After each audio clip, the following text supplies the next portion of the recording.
Hello, Vigilantes. I'm your host, Magnus Batman, and today is May the 4th, a national holiday for Star Wars, and I'm doing a podcast. So it's going to be an hour-long podcast, and me and a few buddies of mine are going to discuss Star Wars content. Just nothing but Star Wars, episodes 1 through 7, including Rogue One, and the TV shows at that, and just give us all of our thoughts.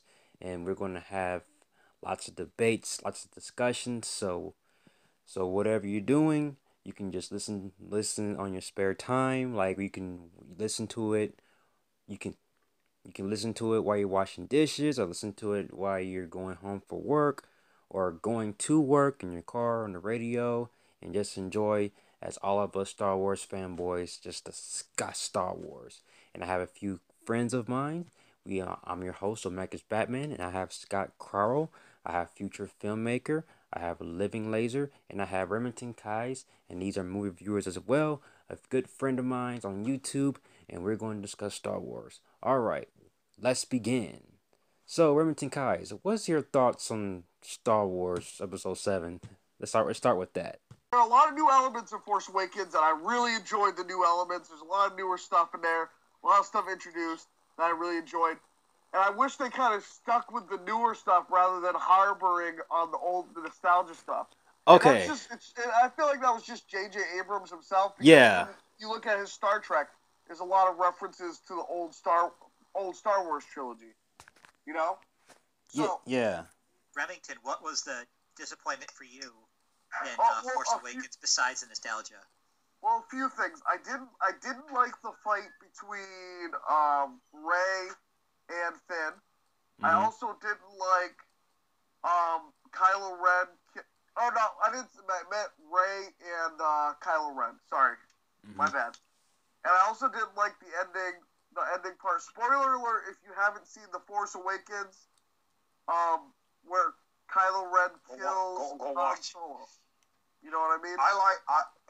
I actually like that they killed him off, because Harrison Ford, he's been trying to get the character killed off since Return of the Jedi, and I heard some people say he could have went out fighting, like die in his own spaceship, which is too intense for me. But anyway, I still like that they killed Harrison Ford off, and he wanted to be killed off. So, but bring up this: Do you think Kylo Ren can be redeemed now? Like Disney wants him to be redeemed. Do you think he can be redeemed after killing his own father? I don't think he could be redeemed after killing his father. But just to think, I see your point. But also, Anakin Skywalker killed children, but yet somehow he was redeemed. So, but he was redeemed when he saw his son almost getting killed by the Emperor. Yeah, but he wasn't killing children on screen. You didn't see the killing. You brutally see Kylo Ren kill his own father. Off screen, on screens, still. It leaves a bigger impact if it's on screen. You know what I mean? It impacted me knowing he killed children off screen. Like, I agree. But you're more able to forgive him that you didn't see the children getting killed. No, I don't need to see children getting killed. Like, I don't want to see that, because that does hurt. That does take me out of a movie. But yeah, I am Revenge of the Sith. That's this prequel. The prequel trilogy is a guilty pleasure for me. Yeah. And I think the Revenge of the Sith might be the best of the prequel trilogy. Just an opinion of mine. Yeah, but it is the best. I mean, that's a fact. fact. I agree 100%. Because it is my favorite of that trilogy as well. And I like how it tied in to an episode 4, New Hope, at the end, and I like that the volcano planet Mustafar. Yes, that was like a great fight scene. I kind of like how Rogue One set it up as well. Kind of like how it took it from the before, like the ending to the beginning of episode 4. Just brought that, set it up for episode 4, and then watching that order, 5, 6. What do you guys think the best fight scene in the prequels is? I have a question. We can't go into the TV show, like, of the in between the Clone Wars one came Wouldn't that be included? That would be included in the prequels, wouldn't it? Yeah. Yeah, The TV show it will be. It's all canon, so I don't see why you couldn't include it. Yeah. Yeah, it's all canon. So yeah, you could do that. Yeah, definitely. I haven't really seen. I've seen like 2 seasons of Clone Wars, and I also saw the micro series from. The micro series is not the good one. It's the one after. What? You don't like the What? micro series? The Micro series are created by the Micro series is great, and the Cartoon Network series is great. Both are good. Yeah, Jenny. And I've even played the Lego Star Wars video game where half. Jenny Tartakovsky was the one who created the micro series. He also created Samurai Jack. Mm-hmm. Yeah. Never heard Did a of great something job like with that. both of them. Yeah. The Clone Wars left me a lot of questions, like the fate of Ahsoka Tano. I mean, I know she's in Rebels, but I haven't really caught up on Rebels yet. But I will. And now is a good time to catch up because it's coming back for the final season later this year. Dang. I feel like it was yesterday. Saw season 1. Dang. How many seasons is Rebels have? 4? 4. Yeah, this is 4, isn't it? Yeah. Wow. Rebels is actually the best Star Wars TV show out of all of them, in my opinion. Just the fight scenes and the lore and the way they incorporate the original trilogy is just so great. Did you guys hear that they did an Easter egg of Rebels recently? That they made they claim that Rex, Captain Rex, is that his name in Rebels still? Is he considered captain, I guess? I think They so. never said his rank in Rebels, but they made a canon for Return of the Jedi, so he's one of the bearded guys in Return of the Jedi. They made it one of the Easter eggs on the planet when they're on Endor. Yeah, I remember that. People were saying that a few years ago too. When Clone Wars was going around. And Filoni was the one that said that also. He's the animation. He's the guy that's in charge of the direction of Clone Wars, and he also did Rebels as well. Yeah.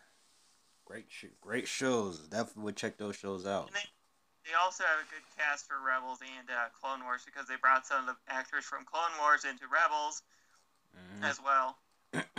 Yeah. And I like how they had some of the older Star Wars actors in Rebels. In some of the earlier seasons, they brought Billy D. Williams himself back to voice Lando in one or two episodes. I can't remember how many. And they got the guy who played Vader back as Vader. Huh? Yeah, he played. Did James Earl Jones? Yeah. Yeah. Right. He is the man. He's the man. Yes, he is. is. Darth Vader.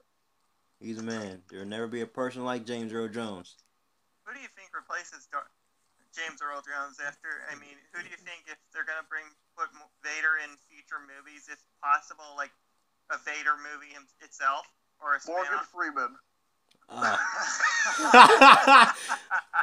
I'll let you know that you're going to join the dark side of the Force. They can't replace him, period. If they do that, that will ruin it. I don't care what the nostalgia factor is. You can't replace Princess Leia. Like, they're doing the whole young Han Solo thing, and I guess this is my age. I say leave it alone, but they're going to do it. Yeah. But you can't replace James Earl Jones. I'm fine with the young Han Solo film. I'm fine with it. Well, think At of it least like they'll give us an origin on him. Yeah. think of it like this. Hayden Christensen is still alive. He's gonna be in episode 8. He's already filmed and confirmed that he's gonna be in episode 8. Wait, what? Yeah. No. No. So You maybe guys it's in the Force Ghost. Maybe it has flashback for Kylo Ren. Who knows? But maybe Disney would get him to come back. You know what I mean? I think under Disney's direction, they might give him a little bit more acting classes or something. Disney's very nice. I've worked with them before. Hayden Christensen's 35 years old. He should have. You up.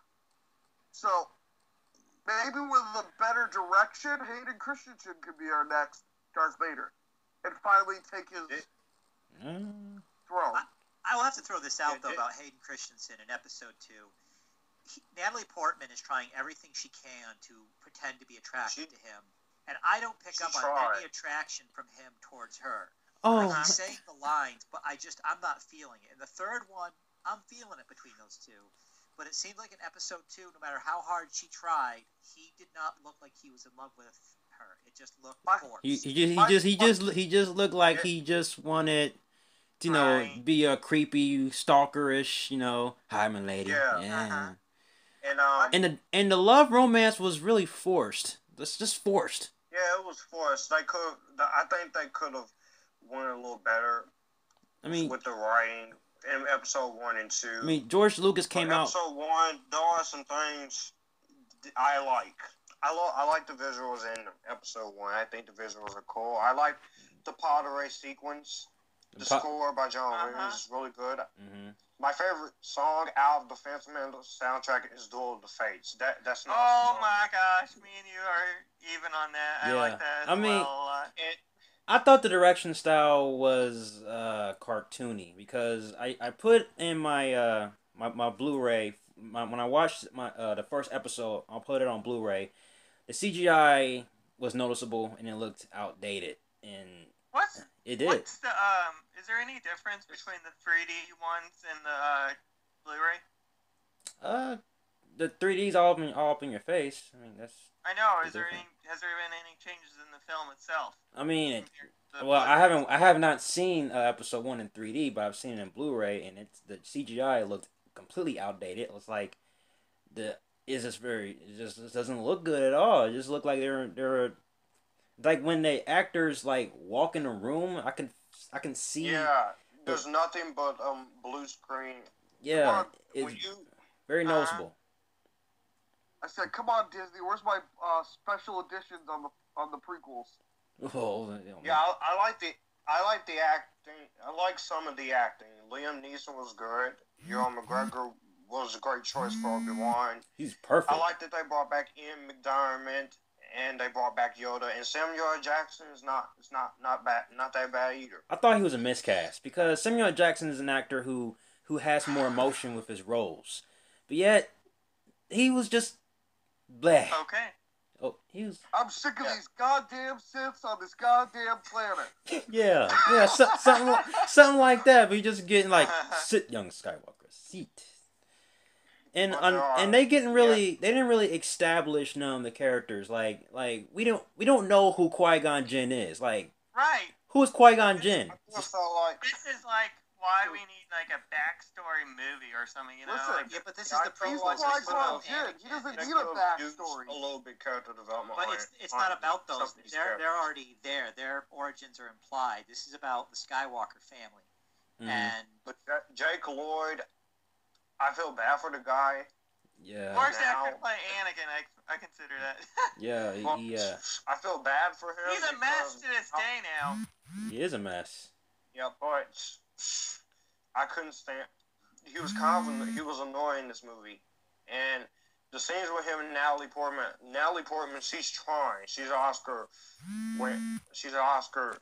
nominee actress, and but Jake Lloyd just annoyed me. Jar Jar Binks annoys the ever-living crap out of me. Some of the CGI is kind of crazy, and it's funny for me saying that CGI is a little weird because 1999 you had other movies with CGI. You had the Matrix, which had much better CGI than this movie. Mm-hmm. I said it.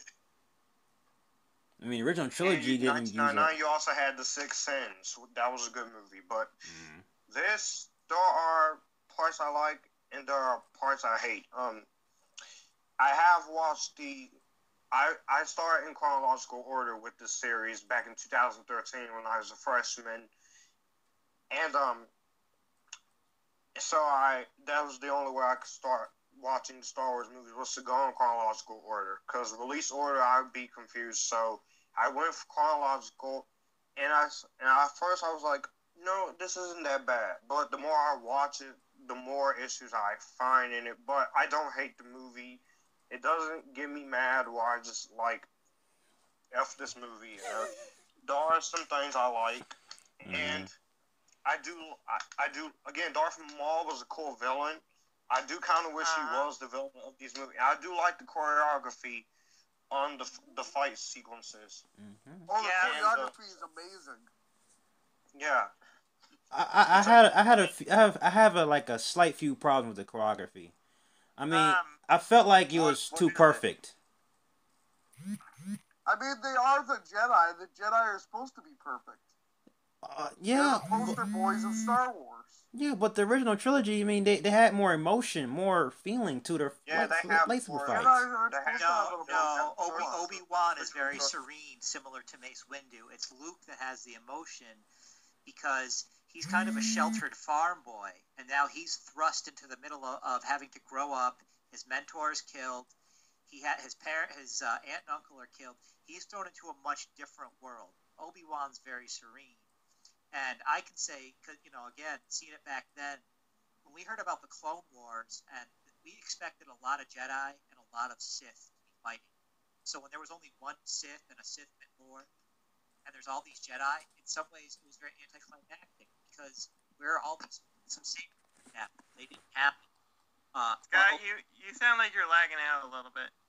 Am I? Your mic. All right, hold on. And I thought the Jedi were evil. Now, then you are lost. The CGI puppet of Yoda looks atrocious. The CGI puppet. I mean, the puppet version of Yoda looks kind of bad.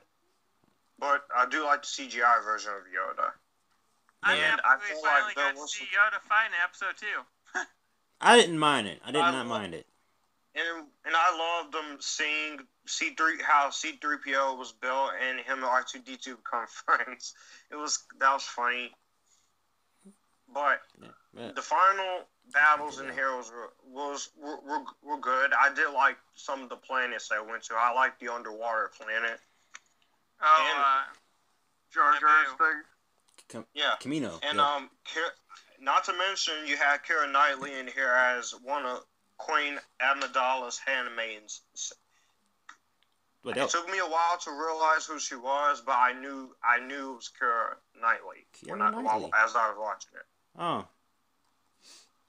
So then, which movie is the best out of all of them? What do you guys say is the best Star Wars movie? Empire Strikes Back. Prequels or Star Wars together? All the movies that have been released. Empire Strikes Back, hands down. My favorite is Force Awakens.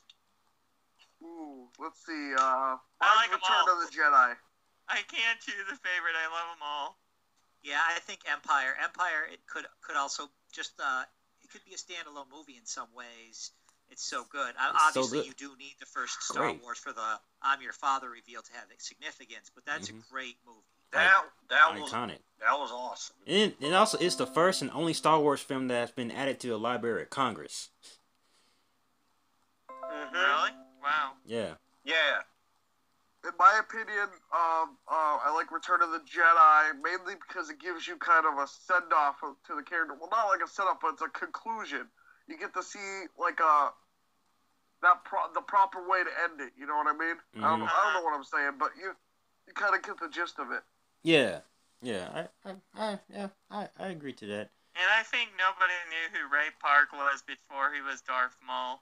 He was in some movies, but not a whole lot. Then his celebrity status just went off the chart after playing Darth Maul. And he's still probably wanted by Hollywood to this day. Heck, I don't even know who Ray whatever you said the name was is. Ray Park? Yeah, there you go. I don't even know who he is. Yeah. I do know that Ray Park, he played Sabretooth in the first X-Men. So No, he was told. He was told. No. Yeah, he was told. I kind of got him and Sabretooth mixed up. It's all good. I was about to be really confused. I was like, what? Oh, yeah. But I don't hate Phantom Menace. There are things I like, but it is a disappointing prequel. But I don't think it's the worst. Is it worst thing ever? Is it for me personally, of the prequels, it's the second one. Yeah, my main issue is the second one. Like every time I watch that movie, I just get mad, pissed off, and throw something at the screen because the dialogue dialogue is just The dialogue is laughably atrocious. atrocious. And I, then I think the he most just didn't have anybody saying, "Hey, look, cut this. You don't need this." He had surrounded himself by people who were just yes men, and yeah. He could have had somebody saying, "No, person it to doesn't say, work." "Look, cut that out." Because in Empire, Han Solo originally said, "I love you too," and the director said, "No, Han Solo's not going to say that." So Lucas didn't have that in the prequels. No.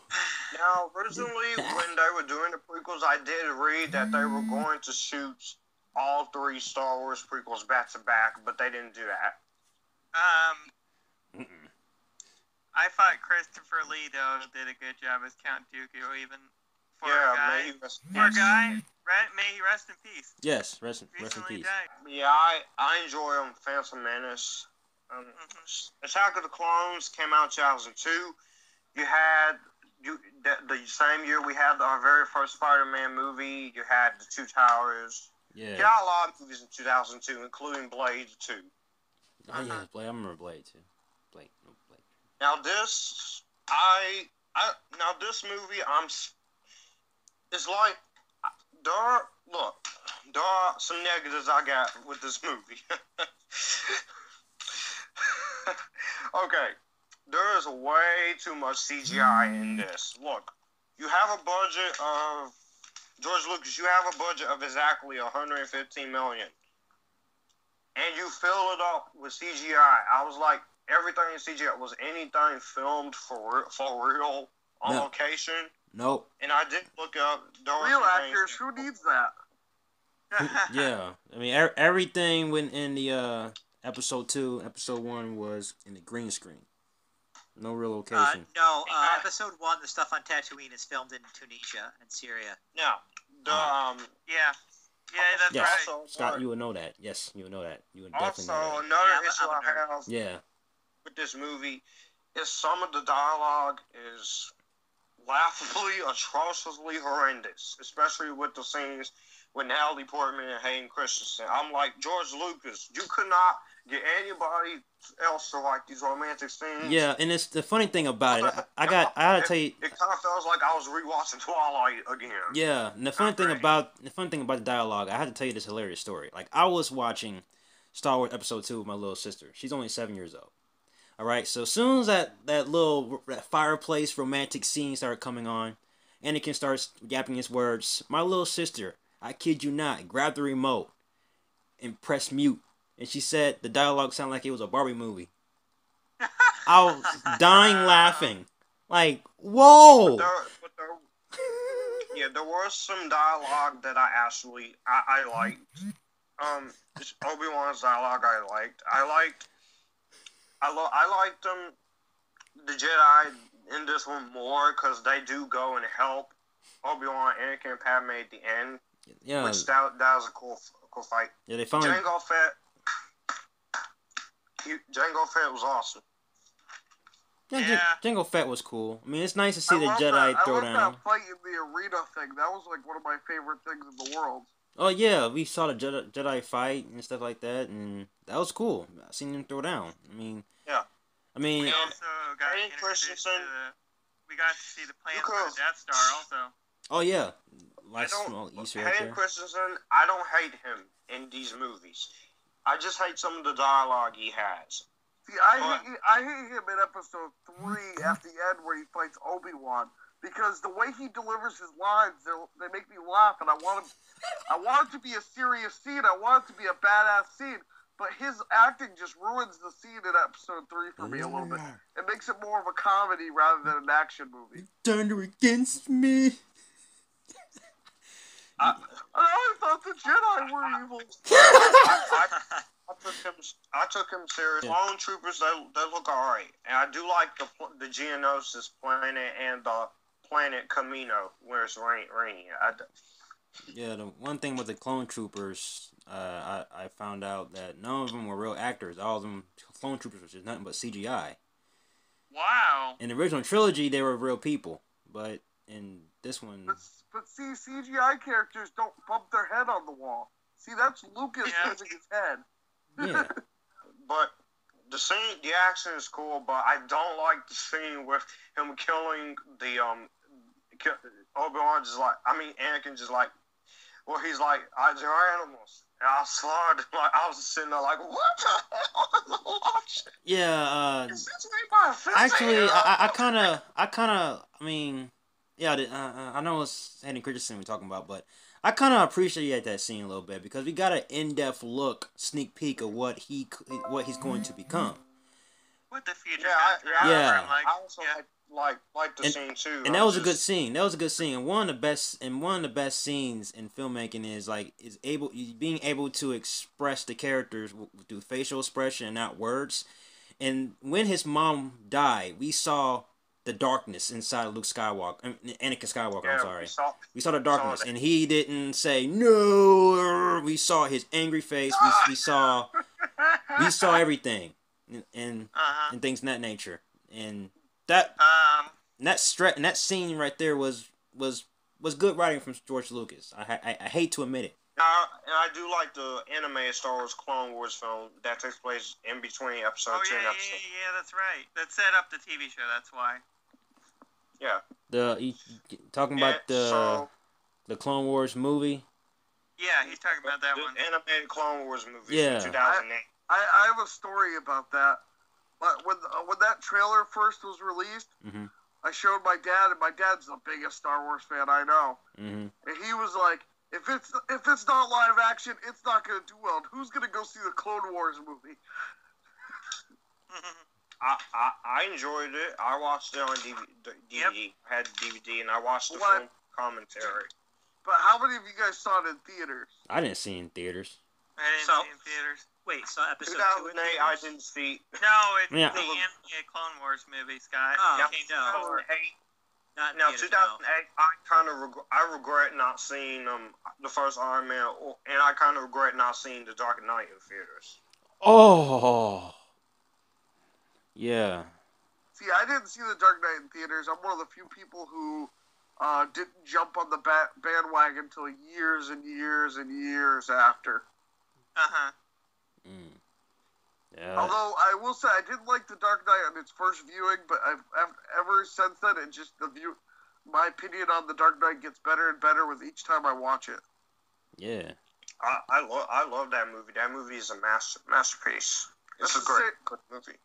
That's the same with me and any of the Star Wars movies. Every time I watch them, they get better and better and better with each viewing. Even the second one.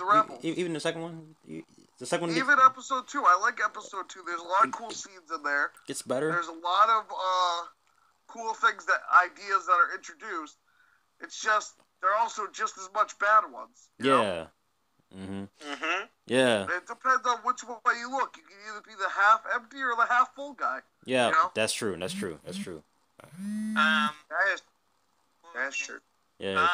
This one, Revenge of the Sith. Yeah. Grievous to me is one of the best. Grievous was awesome, and Matthew Wood did a good job voicing him. Also, he did. And I also like that he has 4 lightsabers holding them.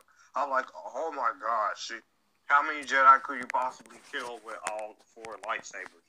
I think what they did for Grievous, how they did the voice, is they used like droid voice, and they like symphonized it, so it sounded deeper when they did it. I like this one. And this came out the same year as the first Fantastic Four movie and Harry Potter and the Goblet of Fire. And this was the first movie to be rated PG-13. And when I heard that it was going to be PG-13, I was like, wow, some stuff is finna go down. It's finna go down. Yeah, obviously this was George Lucas' best work for episode 3. You can tell he really put all of his ideas out in the open. And he was trying to save up his potential for episode 3. I kind of felt that. Because episode 3, I mean, it was directed better. I mean, it had better aesthetics. It had better scene structure and good, decent dialogue.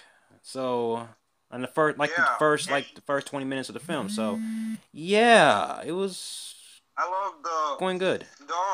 And this has the most action out of all the prequels. I love the space battle on Coruscant. Oh yeah, I like that as well. Of course, the fight with General Darth Sidious, aka Palpatine, and Mace Windu, that was intense. Mm-hmm. But Definitely. You mean Yoda? Definitely. Yoda and Palpatine. Yoda and Palpatine was intense. I didn't really like Mace Windu. Before Yoda and Darth Sidious, the Mace Windu and Palpatine fight. Yeah, I didn't really like that fight actually. Huge part of Oh, that Really? short fight.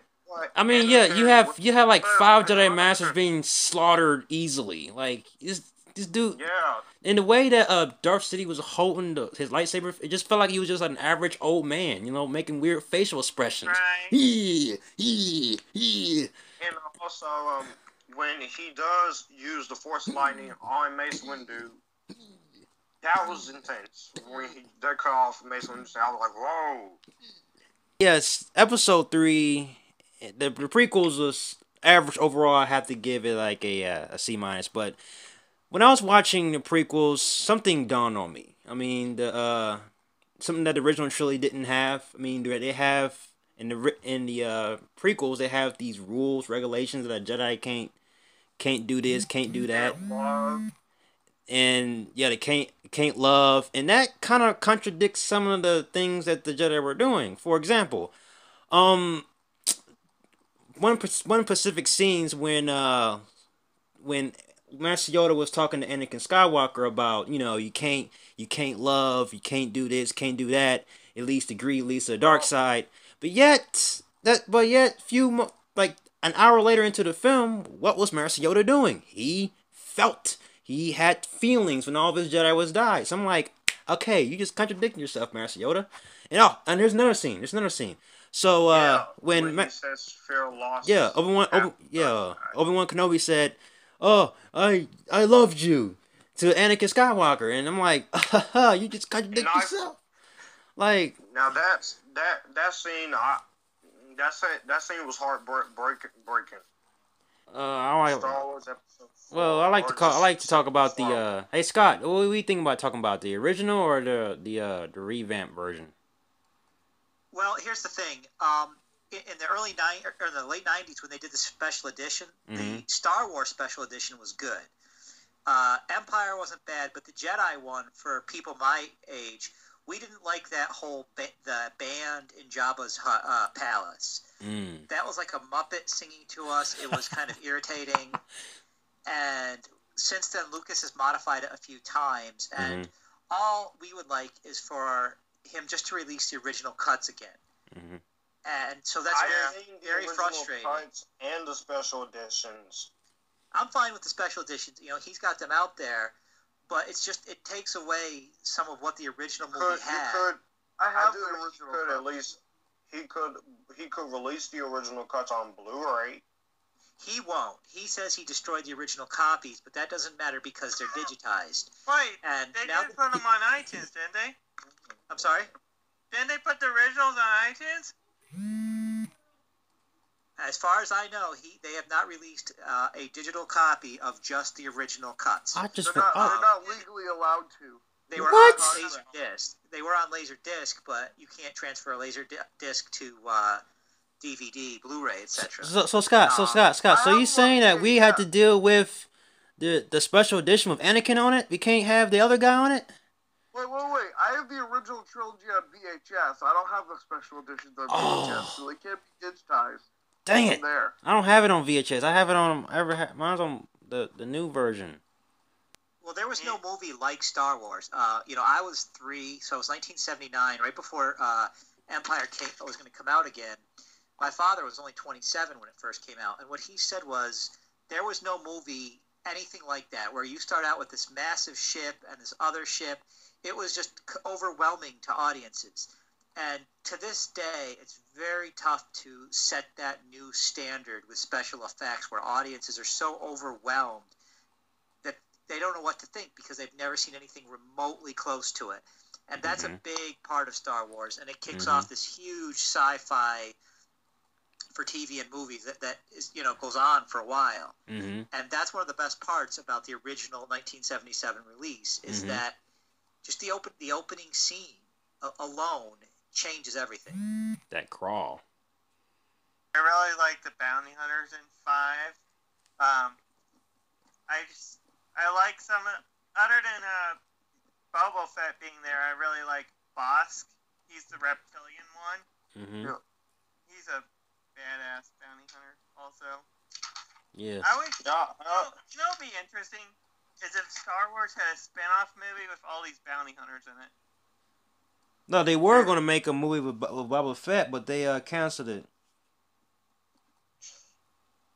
Yeah, that kind of sucks because I wanted to see Boba Fett because I'm one of those people who believe Boba Fett is not dead. Yeah, Keep dreaming, buddy. Keep dreaming. Or, you know what they could do is they could do another bounty hunter Boba Fett, bounty hunter Star Wars game like they had back in the early 2000s, I think.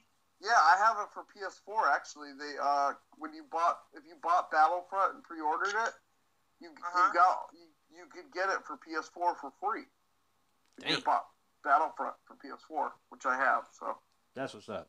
My brother wants to do a let's play of it, but we'll see. Look, you got the original trilogy on VHS. Now you got that. What else do you have? You have like a secret lightsaber on you? You're not telling us? My little brother for Christmas got like real like $1,000 replicas of lightsabers. Oh, come on! Like he got the weight and everything. He's got a whole video about him doing like sparring matches with it. Oh my gosh! What? So, dang! Yeah, it's pretty crazy. We have a Kylo Ren one. We have a Luke one. We have an Obi-Wan one. We're doing good. Dang! I gotta get me one of those.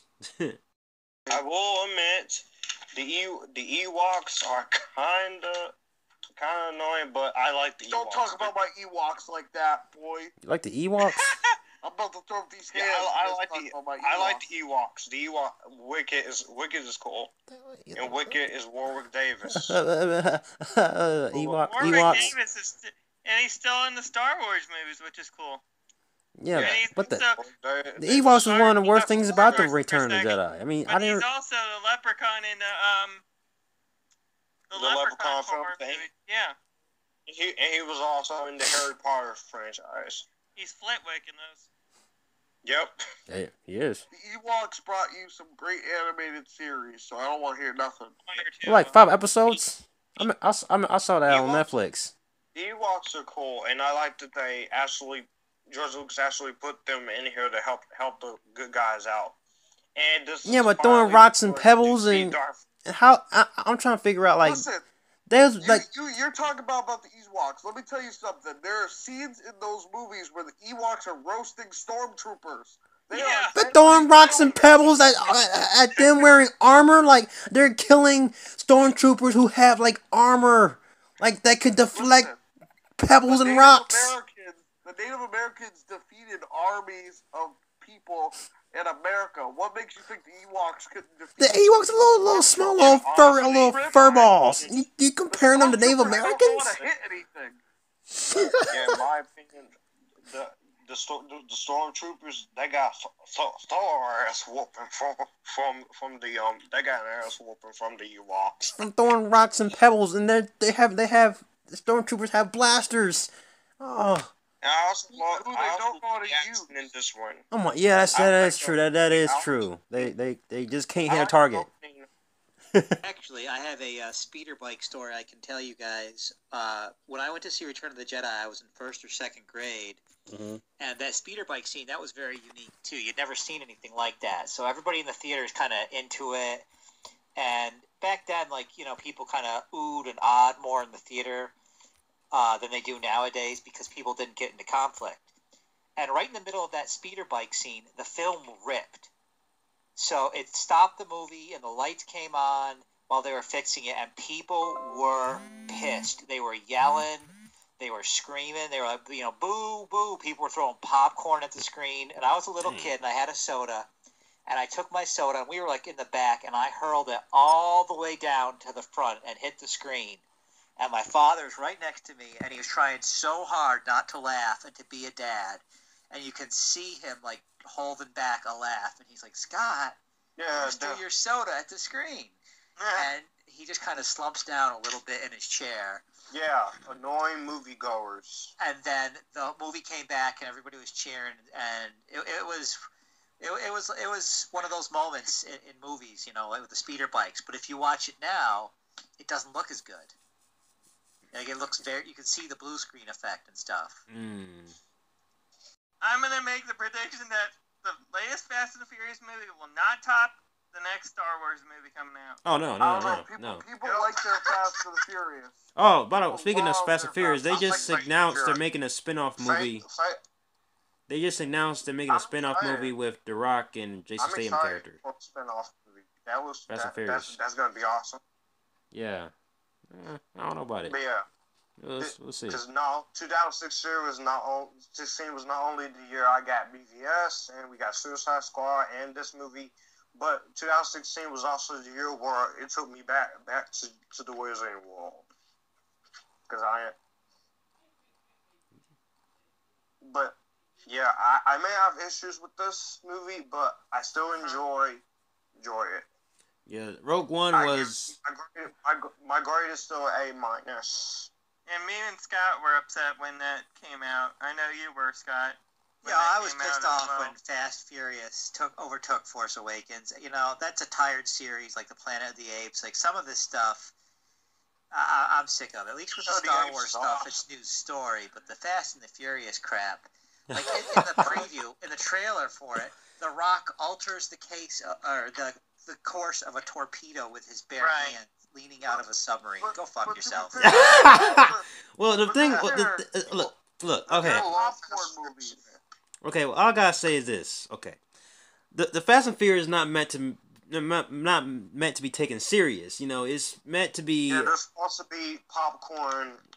Action films. Yeah, dumb fun. Something where you can turn off your brain and just be entertained, and that's about it. I mean, the film knows it's dumb. The film knows it has its dumb action sequences, and really, it's not meant to be taken serious. If you take it seriously, then you just be like, it's terrible.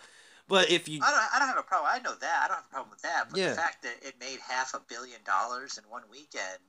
Yeah, and there's all this great quality stuff that's being put out there. I'm not one of those people that says movies have to be deep and have these deep meanings. I don't think that a movie should entertain you. Yeah. But for this movie to be the highest grossing opening weekend of all time, that's frustrating.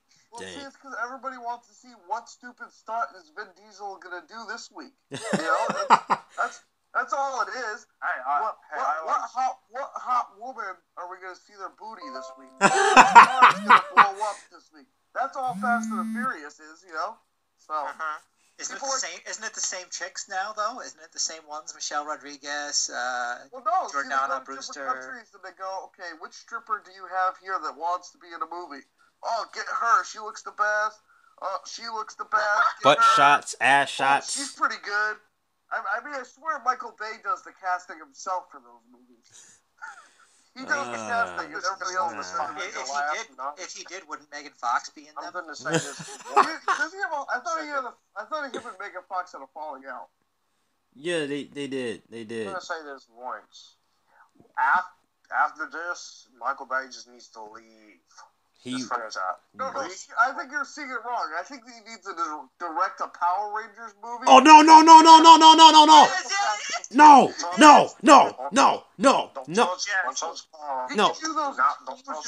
So well. He doesn't need to direct no Power. He does not. He needs to retire from directing and then shipped to another planet. That's how serious this is. Michael Bay, he needs to go back to making R-rated stuff. Michael Bay needs to make Power Rangers 2 with Tommy. Have Tommy do a Blasphemy! Listen, he's gonna have Tommy fight King Arthur. No. Michael Bay is a detriment to society and the cinematic world of filmmaking. He doesn't deserve to direct another film. Just go away. Yes. David Gate is like such a great I'm gonna tell you this.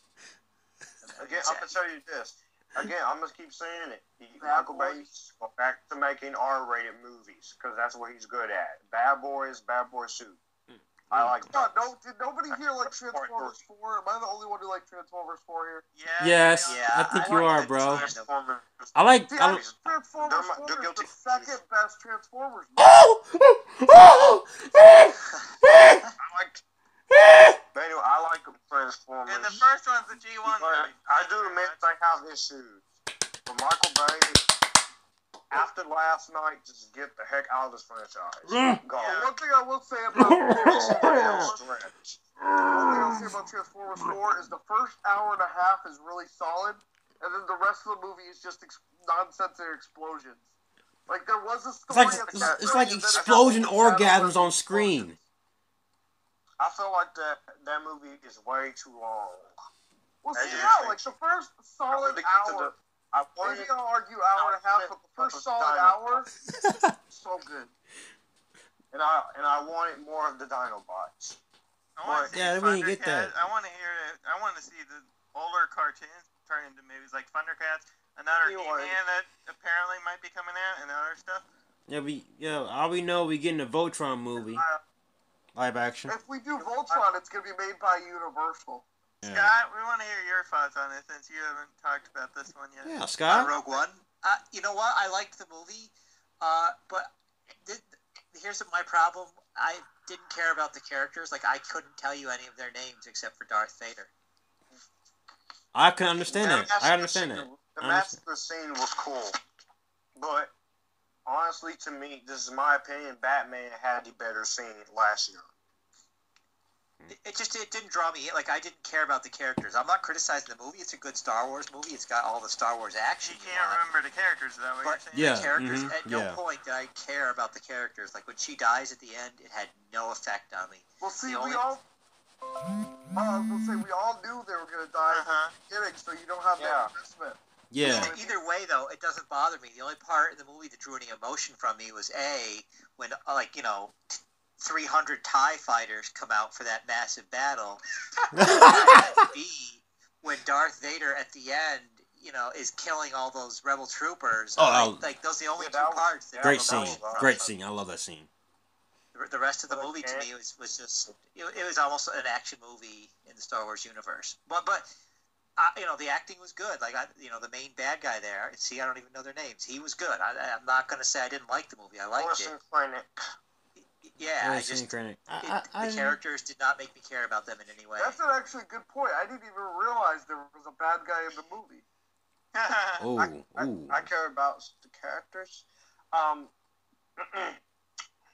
Alright, guys, you can follow me on all the social media sites under Remington Kais or RemDog105. Make sure to subscribe to my YouTube channel, Critic Nation, for more YouTube videos, movie reviews, podcasts, and all that.